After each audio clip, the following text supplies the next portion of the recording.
Welcome home, everyone. This is the Residency Podcast. I am Drew Belcher with Low Raven. Yes, sir. Jeff Tomastic is our other co-host, and he's actually on vacation. What a life. Family vacation because he's absolutely rich. Where?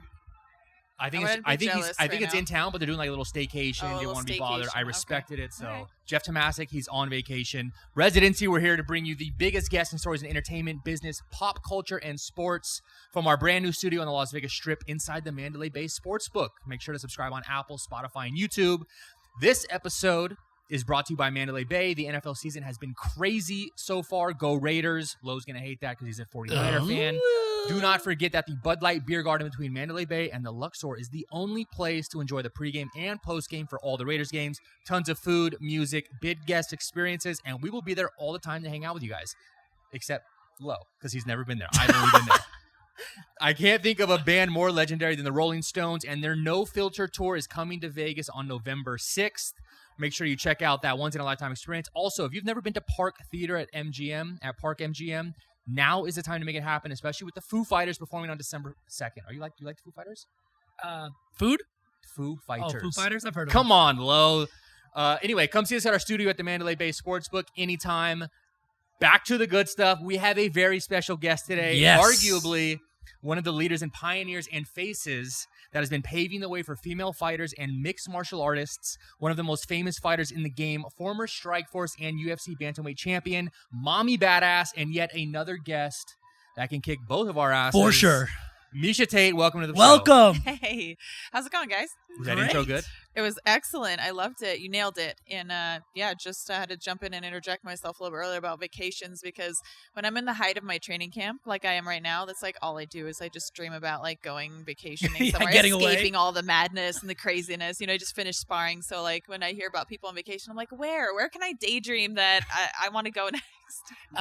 In bed in Las Vegas. Yeah. Yeah. I mean, I would take a staycation right now. For sure. Where's your favorite place to vacation? I love Thailand. Thailand's, Ooh. yeah, right. Yeah, I was going to say like been? San Diego. Thailand, my bad. Okay. Oh yeah, no, I like that. I'm totally international. Okay. And also, what I've really been wanting to go back to Puerto Rico. It's been a long time since I've been to Puerto Rico, and I feel like it's still domestic, right? We don't have to worry so much about the vaccine, weird mandates, and stuff like that going on. So I feel like Puerto Rico's, it's like getting pretty high on that list again of the places I've got to go back to. It's perfect. And Lo loves Puerto Rican women, so yeah, why not? Good. Yeah, and I've been to the Donku. They call it Donku. I want to say Q, but the like their headquarters there, and like you go sample all the rum. I love rum, and they make the best pina coladas. The best. I would imagine, because I feel like when I go on down. vacation, I always try to get like a pina colada or a hurricane, but they kind of suck. Yeah. Like I get them in like Orange County or wherever. If you're getting a real authentic, straight to Puerto Rico, Puerto Rican rum, real cane sugar. So you're doing it right. Yeah. Doing it right. We I'm taking notes. We suck. I mean, Lowe's in Miami all the time. They probably For got sure. good ones, Hop, right? skip, and a jump. Oh, what? Hop, skip, and jump. I love that. Yeah. All right. Anyway, so for the people that do not know, can you give us a quick backstory of yourself, your childhood, growing up, and how the hell you ended up beating people up for a living? Oh, a quick backstory. I'm pretty long-winded, so I can't promise quick, but I can give you backstory. We can All do right. long-winded. We can do that. whatever We you can do want. that. Just don't beat us up. All right. Deal.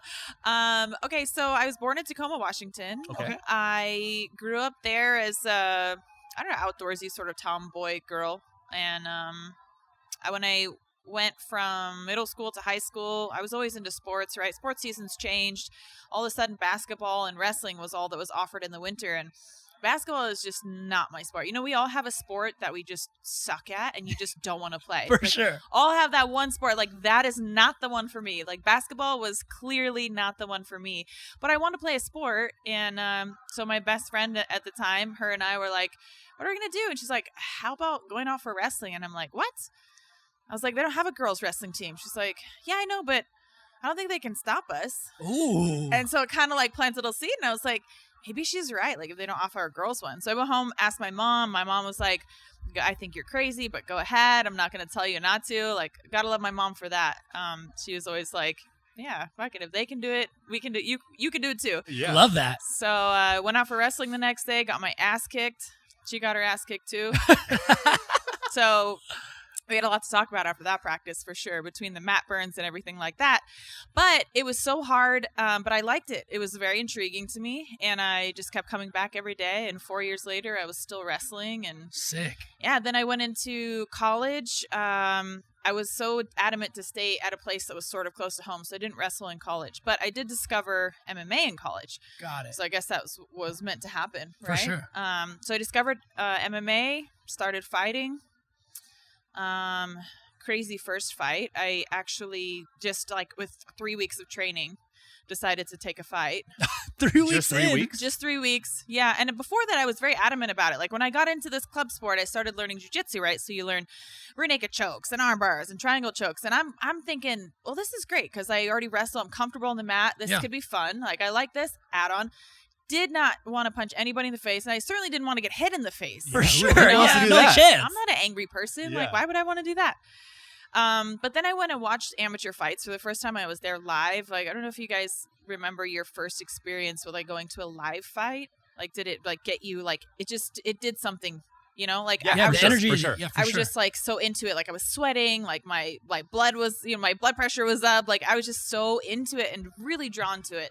And they made an announcement that in 3 weeks they'd have an all-female fight card if there was anybody who wanted to, so like in So that just, like, moment signed of up like there? hype, I just went down there and signed myself up. And then I was kind of like, oh snap, I guess I'm fighting in 3 weeks. So That's crazy. I love Yeah. that. And that it was a real fight, not wrestling, right? no, it was a real fight. People were striking. I almost forgot that it was a real, like, because I only had ever wrestled, really. So I pretty much just tried to, like, take her down and hold her. And after the first round, they're like, you can punch on the ground, right? I was like, oh, yeah. I'm 19 years old. I've never fought anybody in my life, Yeah. I'm fighting this Muay Thai specialist. So I just was trying to take her down and control because it just what was instinctual to me. Sure. Second Sure. round, I go out there and she puts me in a Muay Thai clinch and I had no idea what Oh, that no. was. So it's like, like where they put the forearms on the collarbone. And so I couldn't shoot through her anymore. And she starts kneeing me in the face. One of them, like clean on, smashes my nose. So, like, Oh no. smashes my nose. So blood's pouring out. I'm still trying to shoot, but I'm getting out of position. And so she spins around and she's on my back and she's trying to choke me. And I remember like I was on my knees and my forearms kind of turtled up because I didn't want to let her get any choke in. And that was like the moment I realized I was in a fight. God. Like Yeah, I had taken yeah, some yeah. damage and I'm like, oh shit, like It's I'm really in happening, I'm yeah. in a fight. And I'm watching the blood pour out of my nose and all these thoughts are kind of racing through my head. And then I just decided I was going to kick her ass for it. There we go. And so I just kind of flipped a switch and I started bucking her and she like fell down into the guard position below me, stood up on my tiptoes, reached for the ceiling and just started raining down the everything that I could muster up. Yeah.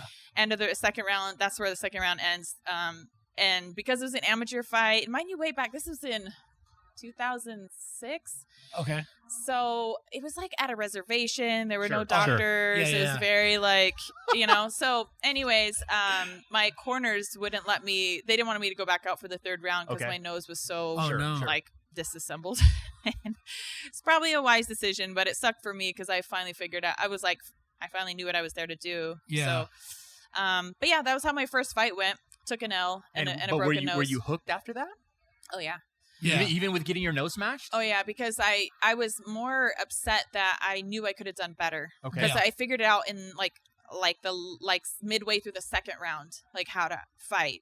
Yeah. And so just knowing that I had more than that, and maybe if I had dialed that in the first round, I could have done a lot better. It just didn't sit well with me that I could have done better. Yeah, Sure, I like what you say. The Yeah. moment it clicked, right? I'm no longer sparring. I'm really Yeah, in this, I'm and not now wrestling. now we're fighting. Yeah, This yeah. is a fight. I'm trying to hurt this person, and they're trying to hurt me, and that's when it kind of started to make sense. And rather than turtling up and looking for a way out, like my instinct was to fight back. So Yeah.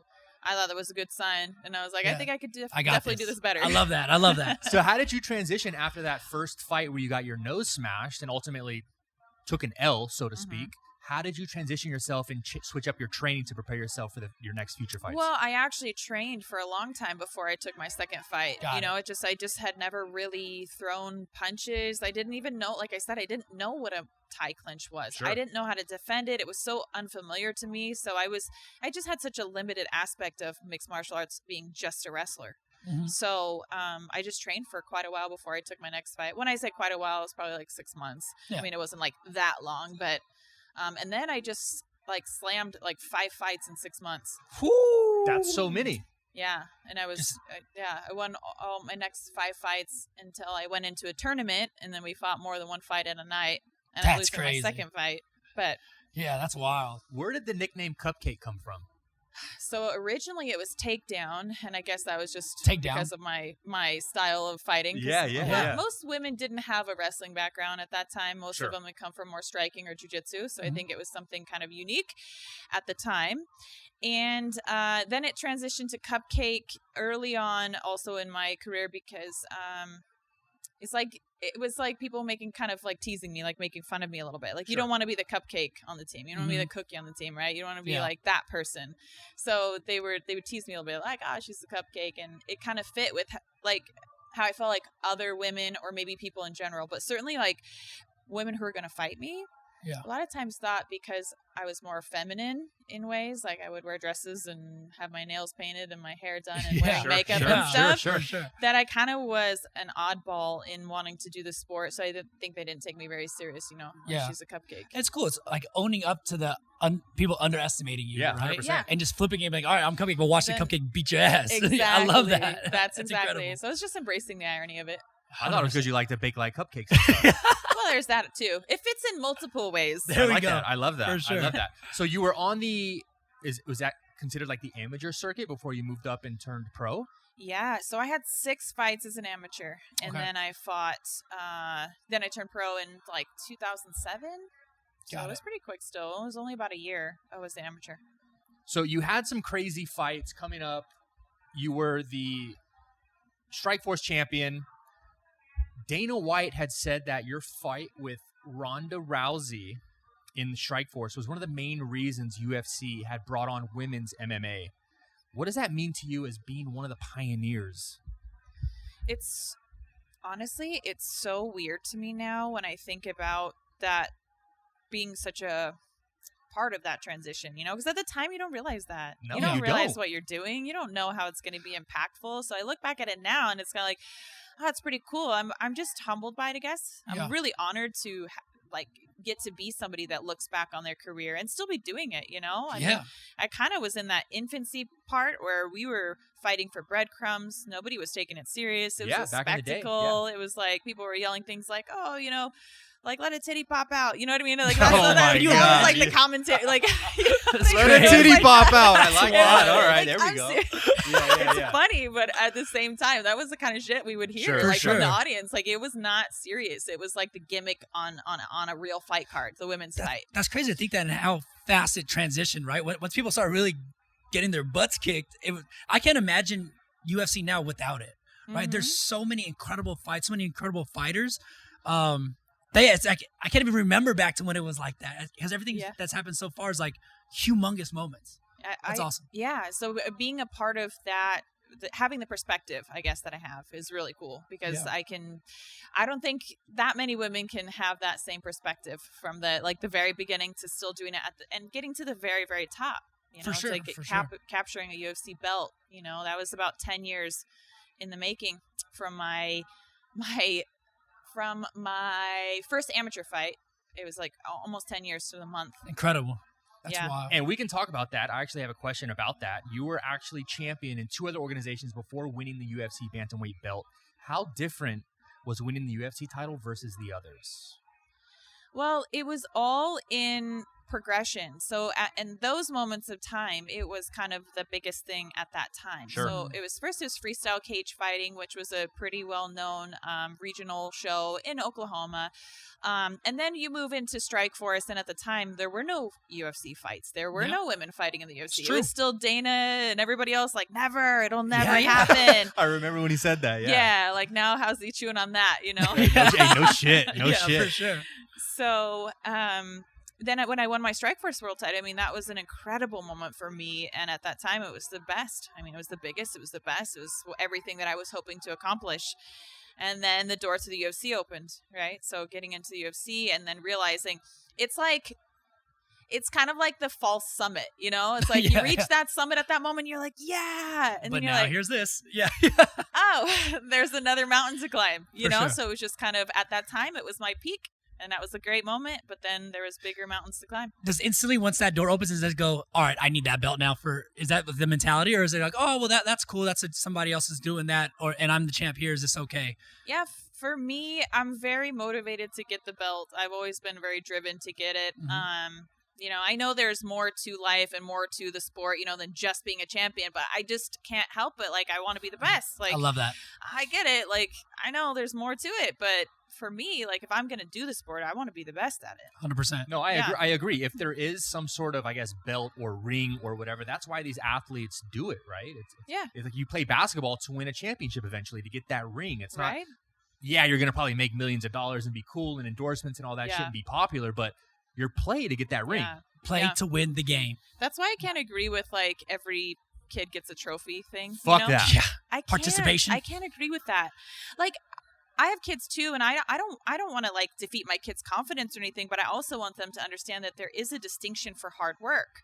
And sure. I'm down for, like, every kid gets something, you know, but there should be a distinction between, you know, 3, 2, and first place, because they're, you know, they're working hard, and you want to aspire to get that. If everyone's getting the same thing, that's like, well, where's the distinction for the extra hard work? Absolutely agree. Yeah. Absolutely. So I mean, could you imagine if everybody who fought just got a belt? Like, No, that'd be weird. I'd fucking hate it. Right. There'd be no reason to fight. Yeah. Yeah. So unless it's for the BMF belt, you know. Yeah, The for sure. BMF BMF belt's hot. Dude, I like that. for They sure. need to bring that match back.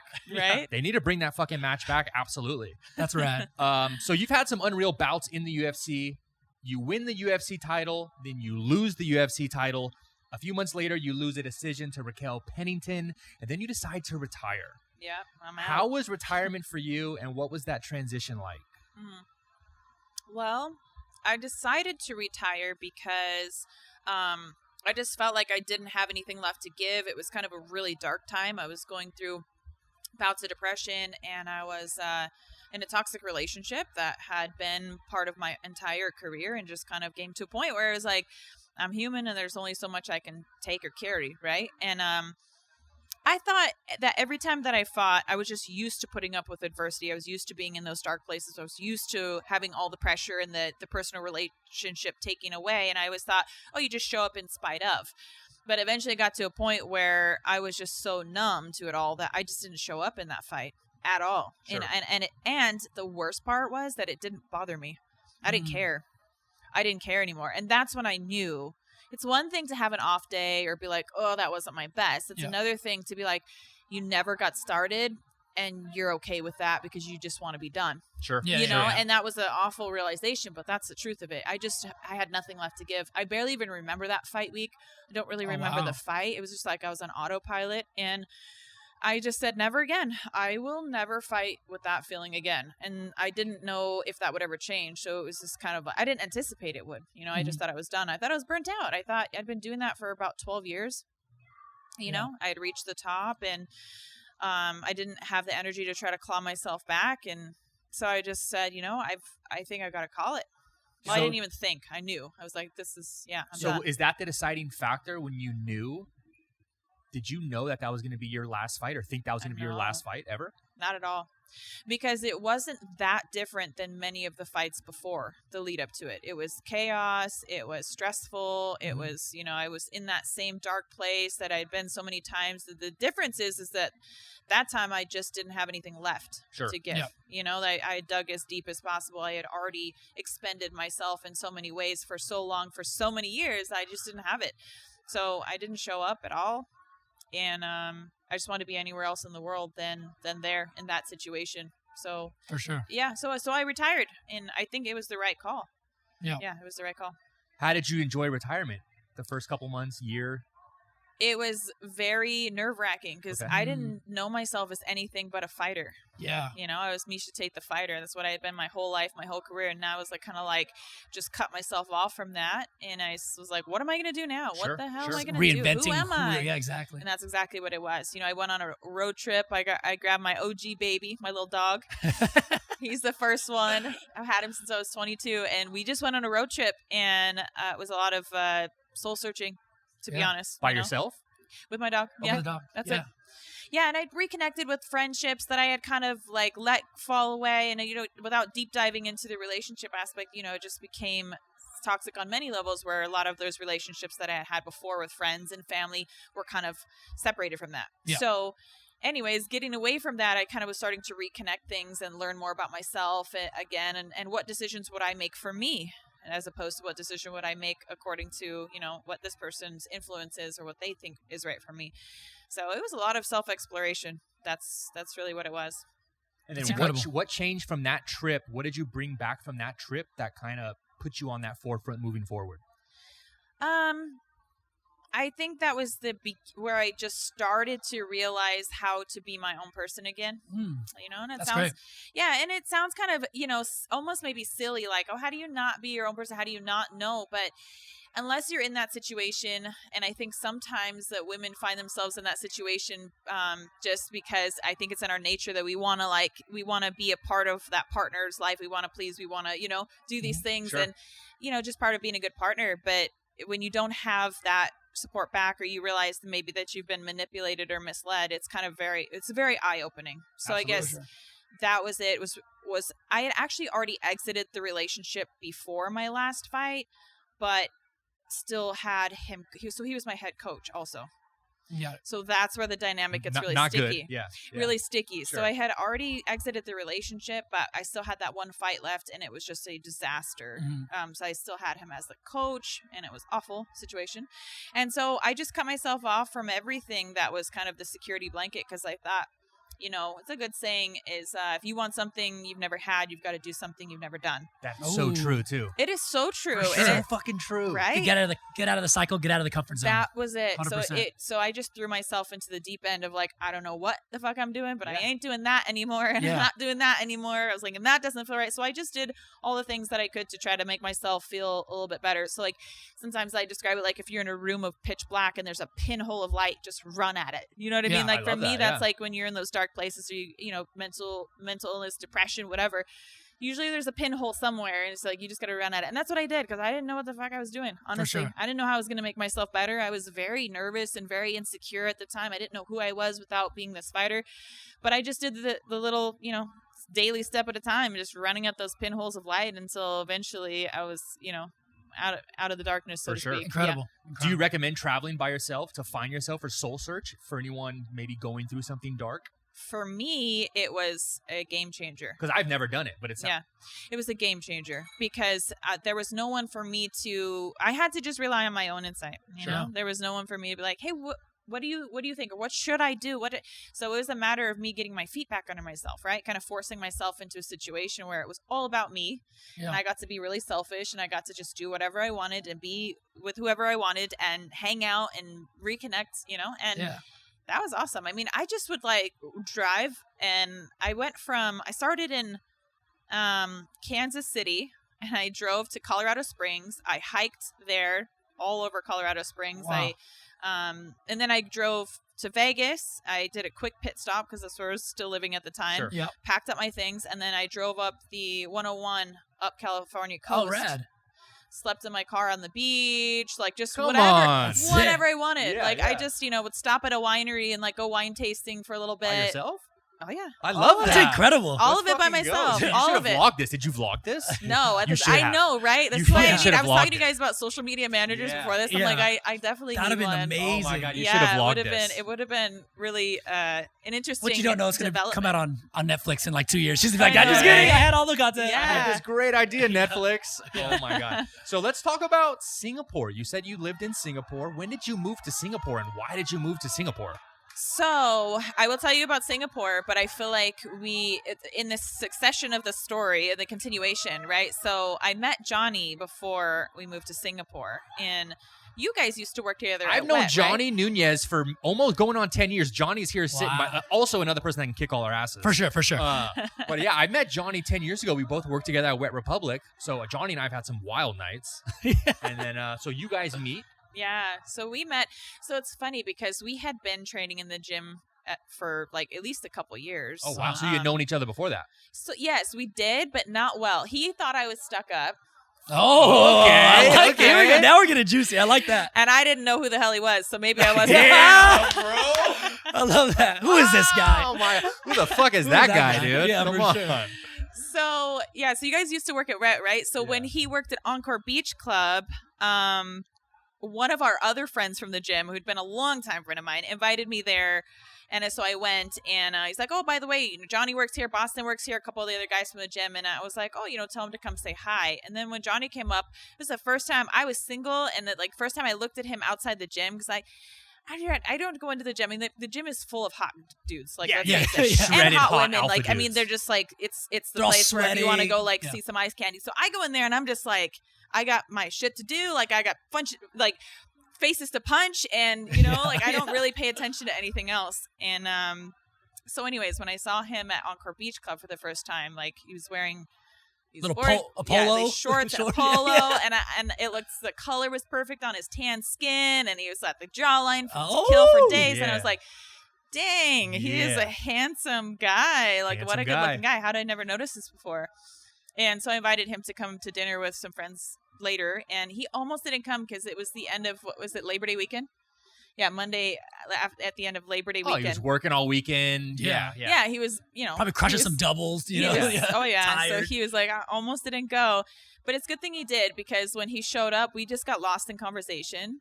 And I was like, this guy is so cool. He's very intellectual. I really enjoyed just that conversation. And pretty soon, like, everyone else in the whole restaurant just disappeared. Like, in our, we just got lost in that conversation. I've seen that somewhere in a movie. And then we got really drunk, and we ended up running through, I don't know why exactly. I think there was another guy there that was kind of like feeling out the situation, and I just did not give two fucks about that. Sure. Like, I was so into Johnny. I was like, just let's ditch this place, Yeah. So we end up running through, like, downstairs through the kitchen of the place, like, because I don't know, we had drunk, and it's just like a dumb idea, but we did it. And they're like, where are you going? I don't know. So we ran through the kitchen, and we found some other exit, and then the rest was history. Like, we pretty much just fell in love. And this was at dinner? Yeah. You guys should have vlogged that too. What are you guys doing? Someone strap a GoPro to Miesha's drunk forehead and just start vlogging all this shit. What do you guys? This is I gold just need content. someone to follow me around all the time. Oh my God! Not even get the little chest GoPro. You know what I mean? You guys might have at home or whatever, and Johnny knows what I'm talking about. Yeah, so it was fun. We had a great time, and we kept our relationship on the DL for a long time. We didn't tell anybody. So, and it just kept developing, like, more and more and more. It started out very relaxed, and then we were kind of like, I don't think I want to be with anyone else but you. Like, you are the one. Love that. So then we end up getting pregnant with our daughter about a little after a year of being together. And so we made the announcement on New Year's Eve of 2018. Yeah, so it was going into 2018.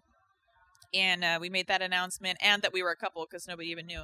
Hey, surprise! Surprise! Double surprise! Surprise! For sure. And then we had our daughter, and I just remember at one point feeling like I was supposed to be doing something more or better or whatever. And this is still part of the self-discovery part, right? Okay. So I'm a new mom. I'm trying to figure out still career. Like, what am I doing? What do I want to do? And decided that we wanted to move to Singapore and pursue One Championship. So I got hired on as the vice president of One Championship. He was there training on the Evolve Fight team, also fighting for One Championship, or supposed to be fighting for One Championship. That's a whole other debacle. I won't even probably get into that right now. He hasn't been fighting, and it's been very maddening. But anyways, we moved over there, and we were there for about almost a year and a half. And then the pandemic hit. Oh, shit. While we were over there. Okay. Got it. And it's much, handled different than it is in the U.S. They're very strict, very stringent. Crazy about it. Yeah. So, and I'm pregnant with my son also. So I get pregnant over there. That wasn't really the plan. We're supposed to be a little bit you later guys are just than that. Fucking, dude. I love that. Oh my God. Let's go. Then we get Johnny over here nodding his head. Yep. So we get pregnant, and the pandemic, it hits, and it just sucked. Let me just put it that way. It sucked. Singapore was pretty cool for a while. Then it got really small when it got shut down. Nobody in, nobody out. It's like the size of my pinky nail. Yeah. Like, it was locked down. You couldn't go anywhere. You couldn't eat out. Like, everything was shut down. And then, being pregnant, and like me, just my personality, like, I like to I don't like to be held. You know, I like to go. I'm like, I need a road trip. We didn't even have a car because it's just not what you do in Singapore. You just Uber everywhere. Yeah. Grab. So now you really feel like you're not at home, right? Yeah. You can't go to any wineries by yourself. I know. Yeah. We were in a high rise. Like, it just blew. Like, we couldn't go out hiking, camping. It sucked. So we just were like, I'm over it. And I remember I was 9 months pregnant. I was right about to have my son. And I just started reevaluating, what do I really want out of life? What do I really want? What's the most important things to me? And I just narrowed it down to 3 things, which was obviously friends and family, very important. Goals and dreams, and time. And so I started looking at all those things, and it just dawned on me, came to me, I think I want to fight again. Ooh. So that's when it came to me, and I'm like very, very pregnant. Probably like with my second child, like about to pop. Furthest away from like the professional athlete that I was before, at least physically. And the idea popped in my head, and I thought, this is crazy. That makes no sense. I was like, I'm just going to sit on it and like have my baby and see what happens. It's probably just hormones talking. I try to tell myself that, chalk it up to just being crazy and hormonal and in the middle of a pandemic. But after I had my son, I told him again, I was like, babe, I still want to fight for sure. And he's like the sane one. I'm the passionate, like everywhere, kind of like follow the brightest light kind of person. And he is the one to be like, okay, that's great, babe. I totally support you in that. But here's what you got to remember. We need to do this, this, and this. And so he's the rock. He's the one that makes everything make sense. And, he's like, it's gonna be a lot, on the family. So we're gonna move back, and we're not gonna have the help. We're gonna have 2 kids, all these things.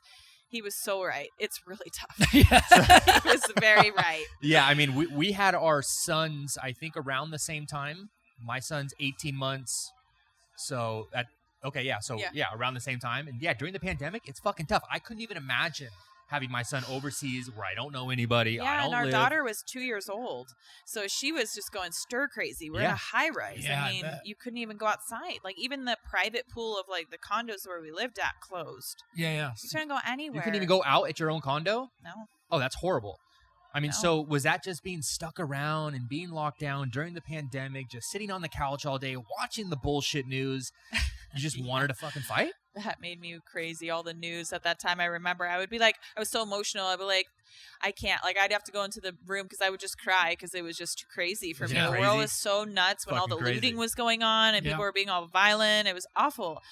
But I think it was more so that it was the first time that so much was kind of taken away from everybody. But I'm speaking about my personal situation was like, the whole sport of MMA was completely out of my life for the first time. Yeah. There were no live events. There was no work for me. There was nothing for me to cover. There was no fighters for me to talk to. I couldn't even train. Even though I was pregnant, I would still do boxing. Yeah. I would still hit mitts and things. Couldn't do that. And I just thought, I actually really miss the sport. And I don't just miss like dabbling in the sport. Like, I miss fighting people. I miss the competitive aspect of it. And I realized I was in such a better place mentally and emotionally than when I had left it. I kind of thought, what could I do under these way better circumstances that I never had in the first part of my career? Never had that kind of support. I never had it. Does that lead up to like a full circle moment then, right? Because, you left the sport in this one place, and then now you start getting back into training camp, training. Now you're going to fight again. You fight again. You go, you know what? It's all come full circle, right? I retired. I didn't like where I was. Now I'm back in a better situation. Like, what's that feeling like?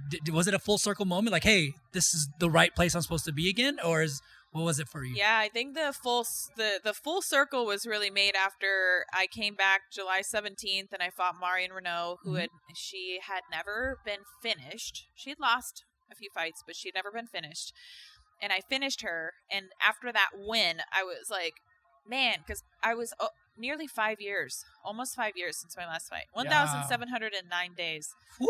Yeah. You had it fucking knocked on the little calendar. I love that. Yeah. So that's kind of when it really was like, okay, I definitely made the right decision. I felt that way during my camp and everything too. Like, this is the right decision. But until you get in there and you compete, you cannot recreate a fight in the gym. Yeah. You know what I mean? You can't recreate it. So until that happened, and when I got that win, then I knew that it was all for the better, and it was a good decision. Awesome. And that feeling of getting a dub. right? Yeah. Getting that Hell fucking dub. Getting the dub. Right? But going back, I'm getting hyped. I want to I don't even know what I want to do. Right You now. want to fist Let's fight somebody low? Let's go. going back before that though, you're in Singapore and you want to fight. Like, how does that even happen? Like, do you just like FaceTime fucking Dana White in Singapore? Like, hey, I want to come fight. Like, how do you just? I don't know if I'm doing this right. Although I'll just leave it there. Hopefully you guys can hear me well. Okay, yeah. So actually, yes, that's exactly what I did. Okay. I got on FaceTime, Instagram. really? You FaceTime Hey him? man, I'm going back, bro. Oh, I got on Instagram and I DM'd him. Oh, Okay. wow. Yeah, I got on Instagram. I DM'd him and I said, "Hey, I want to fight." And I purposely did it on Instagram because I wanted to see, like, the check marks. Like, Oh, so you tell fucking Make sure read you it? read that shit. Okay, Yeah, got I it. love Yeah, it. see if you fucking I read it. wanted to know. I know you read that shit, Dana. Yeah, exactly. So when he read it, and then a day went by, another day went by, I'm like, the fuck? Oh, he He fucking didn't- ghosted you. He didn't respond. Oh no. So then I wrote him again, like, hey, basically just said again, I want to fight. And nothing. Ghosted me again. And you saw the scene? Oh, yeah. Oh no, Yeah. Uncle Dana, dude. What I the know. fuck? It was fucked up. He was totally messing with my emotions. And then I wrote him back in sort of in a very passive way, threatened him. Yeah, 100%. Yeah, what did it say?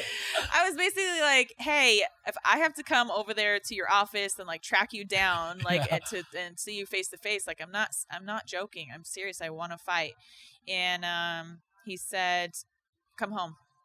And Love that's that. because I was living in Singapore. And like I've known Dana for long That's enough. all he said was That's all come he home. said. Ooh. So like everything that I said was Yeah. all he said was two Jedi words, mind come trick. home. So what the fuck? But I've known him long enough to know that that was a kind of like a challenge in that, like, put your money where your mouth is, you know? Yeah. Like, if you really want to be committed to fighting, then you got to show me more, Like, Yeah. he knew I just had a baby, too. So, Sure, I mean, sure. this is crazy. Like, this is crazy talk. What are you talking about? What is she talking about? Nobody's, 4 years removed from the sport at the time, 4 years retired, and then all of a sudden wants to come back. But I guess his concern was, like, to make sure that I wasn't hurting for money, that this wasn't, like, a desperation Oh, thing. gotcha. He was kind of Okay. worried that maybe things had gone south in Singapore and that I was financially in a bad place, and what kind of Miesha Tate was even going to come back. For sure. Seeing how I left, who in their right mind would think the way that I left and then 2 kids later that I would come back better? Yeah. I mean, Not it a just doesn't lot, really yeah. make a lot of sense. No. So, And you're But I overseas, have. right? And you're Yeah. overseas. Yeah. but I have. So I like proving people wrong. But you were making that good was- money though I was in making great Singapore, money. right? So he Yeah. probably knew it's not because you're in financial trouble. Well, he didn't know. He didn't know what I was making. Okay. He did Yeah. not follow my career. It was kind of like, once I left the UFC to go to an opposing promotion, it was kind of like, Yeah. see ya. Screw 'em, yeah. Wait, hold on. So you come back home. So did you quit? I did. Okay. Yeah. Did Dana make you quit, or did you have to quit to come back to fight? Obviously. No, but I wanted to anyways because I knew I was going to have to give 100%. Okay. 100%. I just For knew sure. there was no way that I could fulfill, mom duties, fight duties, regular person duties, relationship duties, Yeah. and be a vice president of a company. So it was just going to be way too much. But, I had the support in that. Everyone was understanding of the situation. Absolutely. And like we talked about, so you won your coming out of retirement fight. Your next fight is November 20th. In your perfect situation and outcome, how do you see this playing out? Is this like a must-win fight for you to, what I think maybe for you to eventually get your redemption shot against Amanda Nunes? This is a very important fight in that trajectory. Mm-hmm. Certainly. They all are very important, but I feel like because it's Ketlin Vieira, because she was literally, she was this close. She was really close to being a number 1 contender, Yeah. and she got upset by Irene Aldana. She's ranked still a spot above me. I think I'm 8 and she's 7, something like that. So she's ranked above me. And if I get a dominant finish over her, she's only been finished once, and it was a knockout. She's got a judo background. She's a black belt in jiu-jitsu. Her striking's pretty game. She's pretty well-rounded. Sure. But I know a really dominant performance over her could make me the next contender. So is that the goal for you, though? Is to eventually get another title shot and get Definitely. back your belt that you I lost to already told Nunes? you guys, I'm not here playing games. Yeah, I like that. I like that. Belts. Because Where's the Nunes belts, has bro? held the belt this entire time. Yeah, she won the belt from me. That's right. Yeah, we just said, yeah. And she's had it ever since. You want And that in 2 fucking belt. divisions now. You Yeah. want that fucking Well, I belt. want mine back at least. Yeah. She can keep the 145-pound one. Yeah. That's You fine. want the 135. I mean, I'm not being unreasonable here. 100%. No, I just want one of them. I Just just want one. fucking mine. The one you took from me, The one that- I want it fucking The back. one that you've been keeping warm for me. I don't That want to one. have to put on 10 more pounds. Yeah, That's for good. sure. I fucking love that. Yeah. Going to some more fun stuff. What's more nerve-wracking, ESPN the body issue or coming out to a full arena? Gosh. Nerve-wracking in different ways. I would honestly say the body issue for me was pretty, that was more, because you're just so vulnerable. You feel very vulnerable. Hey, go like fucking. there's nothing you can do yeah. to make it any different than it is. You're there and you're naked and Yeah. there's people standing around you. Oh, it's really funny too because we were on a beach, which is a private beach, but what does that even mean? Like, Yeah, What does that mean? there's houses next, For sure. like. Somebody walking their dog on their private beach, Yeah, probably. and Windows right there. And you know what they would do when someone would walk by? They would get like this, The big shiny thing. The yeah, board, something the board, like that, yeah. like a board, but it was made as like to block a view, so it was made for that, and they would like move it, so it was kind of like a curtain, a framed curtain, and they would like move it as the people would go by, and so the people would be like, Yeah. They're not even covering trying you; to they're just see- blocking the view. Yeah, they were just That's trying hilarious. to see, like they were trying to block the view of the person, like as they were They're walking like by. juking the thing. Wait, so Yeah. you're really naked? Yeah, Like no pasties or anything? I feel like No, you were like I- pasties or something. I didn't. I did put like a skin colored tape like down below because Yeah, I yeah. think Sure, women sure, can sure. do that, but otherwise, no. Yeah, That's crazy. Yeah, nerve wracking for sure. yeah. Nerve wracking I for mean, sure. So what's it like walking out to a full packed arena? Walking out to a full packed arena, it's a charge. Yeah. It's a little different than being nervous. It's a welcome distraction in the sense, is that you kind of get that input and it's kind of a part of the process of going to the fight and it's part of the preparation of getting ready. What was interesting is this last fight was a closed arena. Yep. So I didn't have any of that. Oh, and, wow. It didn't matter. I still think that I don't think that the crowd should be like a win or lose factor. Oh, It's wow. part of the process. It's normal, but I'm still going to come and fight Yeah, the for sure. same regardless. For sure. 100%. Yeah. But I've heard the crowd before. Like, I've heard their chants and stuff. I remember when I was fighting Holly Holm, when I won that title, and they would be like, Holly, Holly. And then I would get something like, Miesha. Yeah, The cheer, like, so That's so I've sick. definitely felt the energy of the crowd before. It does change things a little bit. It's cool to engage with the fans and everything. But honestly, once I get inside the octagon, for me, that's like such a small part of what I've got to do. Yeah. That's We- so we- fucking We've talked crazy. to like people that have come out on like a Super Bowl champ, right? And he said there's nothing like it. And ever since he's retired, he's like, he still chases that feeling, right? Yeah. It's just a feeling that you'd only get when there's a packed house and it's only for professional athletes, right? Yeah. It's a perk of the job. It's a unique experience. I wouldn't put it on that scale for me because I still think that I could fight somebody with absolutely no one in the room and I would get the same. That's the charge. That's Yeah. the charge that I get because someone's trying to take your head off. For sure. There's nothing more like high pressure or exhilarating than like feeling someone swing by and you're like, oh, shit, Yeah.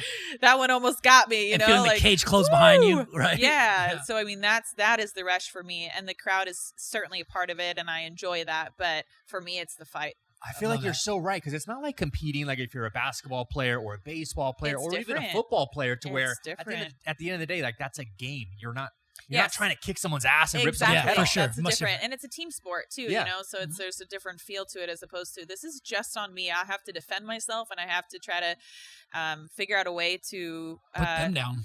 Put them down. Yeah. Like they're trying to knock your fucking teeth out. Yes. And, Exactly. like, you have to knock their teeth out or defend yourself. It's Yeah. just I couldn't even imagine. And I guess it's something only fighters can really say and experience and say that they went through that. 100%. And I like the crowd. I really appreciate the crowd in the hindsight. Not so much in the lead up because I'm so focused, and I always think that I'm gonna enjoy the introduction. Like when Bruce Buffer, Yeah, Miesha, cupcake. But truthfully, every time I get in there, it's almost just like background noise because Yeah. I'm so focused on my opponent. It's afterwards that when I'm doing my post-fight victory speech that I get to enjoy the crowd a little bit, or when I go back and watch it, or when I relive that memory in my head, the crowd becomes a more part of that For sure, for sure. experience. I fucking love that. I gotta ask this question. We've talked about it numerous times with plenty of guests. How do you feel about this whole influencer boxing, Jake Paul thing, calling out MMA fighters, etc.? Well, I'll be honest. At first, I was kind of like, what in Sure. the actual fuck is this? Yeah, This is a joke, right? Are we making a joke out of real sports now? Like, what's going on? Do we already have pro wrestling? What do we need more of? Yeah, Jokes I out hear of you. real Yeah, for sports. sure. But I have actually really warmed up to it because I started to see the bigger picture. And it's true. Like, it's brought more attention. I think it's good. I like it, actually. I really do. I think as long as the fights are well matched and fair, and I'm for it. I feel like they haven't been, though, for the most part recently. You got to remember, Jake Paul and Logan Paul, like, these are big-ass dudes. These are like 6'2", 6'3", 215, 230. That's a big-ass fucking guy fighting, a Floyd Mayweather. Granted, Floyd's arguably the best defensive fighter ever.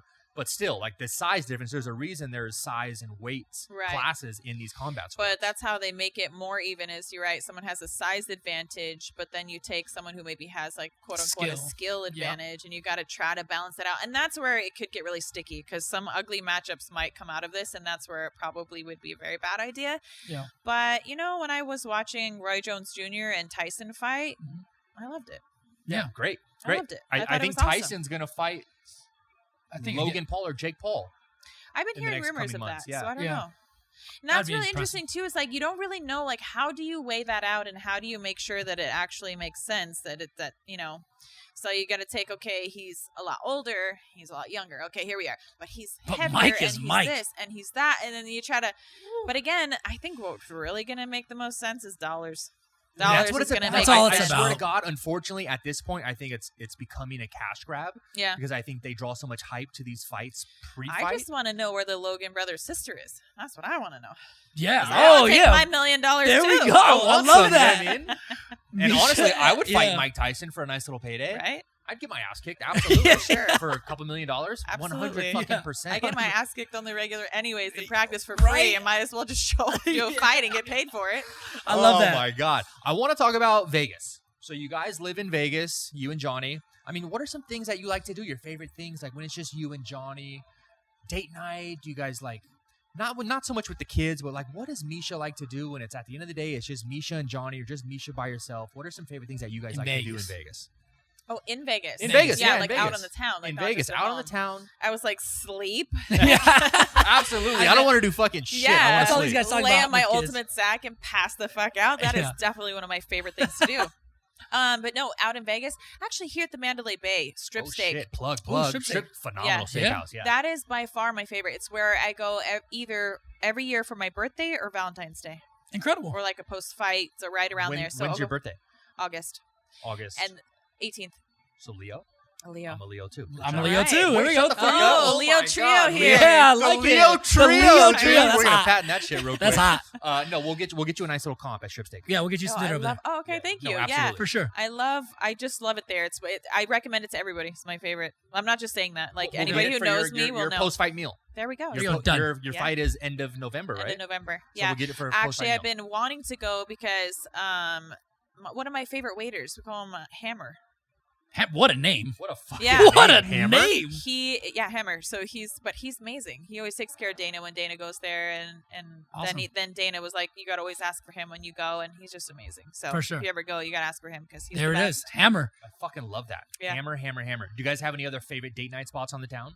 Yeah, we a lot of times we do takeaways, which sounds kind of silly too, but Jesse Ray's barbecue, Fucking love Jesse. Yeah, Ray. just right? Ray's. That's money. So good, especially like their pickles. They put chips on the sandwich. Yeah, Sometimes yeah. too. They put the chips, Yeah. their sandwich. They And the make bread. all their buns too. Yeah. Oh, really So good since fucking it's so barbecue. small there, a lot of times we don't eat there, but sometimes we'll just take it and That's right. eat wherever we want to. Sometimes I we'll go love to a that park. too. Like my girl and I, we love to just do takeout, Yeah. because we have a son too, and we put him down. Yeah. We'll just get takeout, hang Takeout. out, watch Netflix, do whatever. Exactly. Sometimes actually it's best enjoy of that both more. worlds. Yeah. I So fucking we'll go love and that. get that. I'm trying to think anywhere else. Oh, Grape Street. Grape Street The up one in in Summerlin. downtown Summerlin. Summerlin. Summerlin. Hot spot. Yeah. Yeah. Hot The spot. baked brie there is to Ooh. die for. You guys haven't had the I haven't baked had brie? it there. Like the That's cheese. like the reason I go. Yeah. Yeah, it's brie. They literally take a whole thing of brie, and they wrap it in this light flaky dough that ends up being a delicious crust, and they bake it, and then it's all melted on the inside, and they have Bruh, I'm trying this. That oh sounds my god, incredible. it's so good. Baked fucking love brie. cheese. We have Baked foodie brie. Misha over here. Honestly, start fucking vlogging, please. Just Yeah, start vlogging you're- anything and everything. Yeah, I would watch all of this. This is great. I'm gonna take notes on your guys' social media when I leave here. There we go. Do you have anything else coming up that you want people to know about?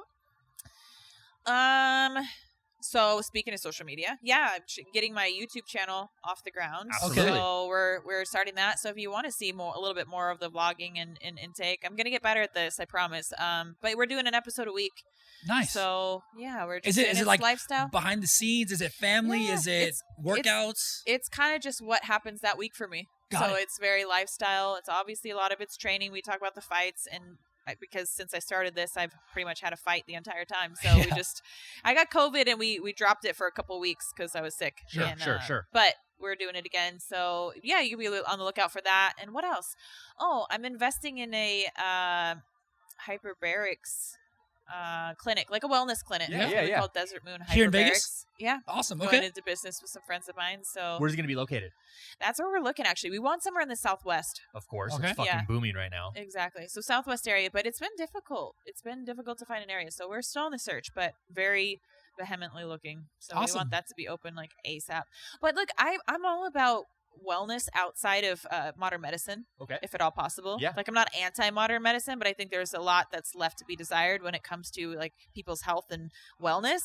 Hyperbaric chambers, red light therapy, For IV sure. therapy, all that stuff. That's kind of we forget to take care of ourselves, maybe as opposed to taking some medicine, right? Americans are pieces of shit. Right? Let's be honest. Like, let's be honest. I Like, mean, I I like was how gonna you're say like it, but tiptoeing I'm around glad it. that I'll you fucking did. say it. I'm For glad that you sure. did. We're the most spoiled, overweight pieces of shit in the world. Yeah. And It's everyone too makes fun of us easy for it. here. It's so easy to just be like a fat piece of shit. Yeah, and don't get me wrong. I fucking easy. love McDonald's. I love Yeah. In-N-Out Burger. But guess what? If you continue to eat In-N-Out and drink those Cokes, you're going to be a fucking fat piece of shit overweight. And I promise the number one preventable cause of death in this world and country, obesity. I know. Yeah. No one wants to talk about it. I'll And fucking talk diabetes. about it. Yeah, type Yeah. 2 diabetes. Yeah. Yeah. No, it is, but it's just all too easy, and it's everything marketing wise and all that is geared towards making people. Yeah, take another pill. Here, I'll Yeah, prescribe you this exactly. medicine. Exactly. So if you want to explore outside that, you can be looking into our hyperbarics. I like So- it. Yeah, Awesome. I mean, explain to the people what pretty exciting. exactly hyperbaric chambers are. So a hyperbaric chamber is essentially there's hard shell and soft shell. We're primarily going to stick with soft shell, but essentially you get into a tube and it pressurizes, and you also have oxygen closer to pure oxygen. You can't go totally pure oxygen because it's flammable. Yeah. Unless you go in a hard chamber. Bad idea. Don't ever do that. But you get a more pure form of oxygen. And when you go under pressure, essentially what happens is that your blood gets hyperoxygenated, more oxygen than it normally would. And when you go under pressure, it helps the circulation go faster and into places that are harder to reach. So if you've ever had something like a wrist injury, for instance, that just takes forever to heal, it's because the wrist is very low in blood flow. So this would speed it up. And it helps with everything. Helps with cognitive problems, a lot with the brain. I mean, the brain has tons of, it's very vascular, so a lot more blood flow and oxygen for your brain is really good. Helps with Alzheimer's, dementia, near drownings for kids. There's been actually a few studies done already about near drownings, like could be for adults too, but I think the focus has been on kids. Happens more with kids. Take a child, rush them to get them in a hyperbaric so that you're going to get much less damage than that was already done. So that hyperbaric essentially can reverse it by hyperoxygenating the brain if you can get it within a window of time immediately following a near drowning. So those are the kinds of things that it can help. It's incredible. Yeah. Holy shit. So wrist Probably has good for low... hangovers too, but that Probably I great don't know for if there's hangovers. Yeah. science Oh my on that. For So the sure. We'll wrist- have IVs and things like that IVs, too. yeah. So I do the IVs, IVs all I'll the be time. there all day. Yeah. So the wrist has low blood flow. It does. Noted. Got it. So low. That's when you're I was gonna say fucking- yeah. I was like that's what you took away from that whole conversation. Yeah, that's all Okay. he got from that whole Remember that thing. one-liner real Yeah, quick, the for jerk-off sure. fucking one-liner. All right, well, Miesha Tate, thank you so much for coming on the show. It has been an absolute blast. Incredible. This episode fucking flew by. It's already been an I was hour. gonna say it's been an Yeah. hour already. Yeah. That's Been a crazy. fucking hour. Yeah, this episode flew by. Please follow Miesha Tate. What are the handles? Just at Miesha Tate, MIE. Don't be tricked. There's some tricky fools Don't out be there. fucking Making sure I tricked. spelled Yeah. it right earlier. Okay, we got it right. Yeah, Yeah, you did. Yeah. Like that. yeah for Just sure. like that. Again, Miesha, thank you so much for coming on. We appreciate Good it. luck in the upcoming fight. We're going to get you. We're going to take you to dinner. Don't worry. For And sure. again, follow us everywhere. The Residency Pod. Love it. We'll see you guys next week. Let's go. Strip steak. Strip steak.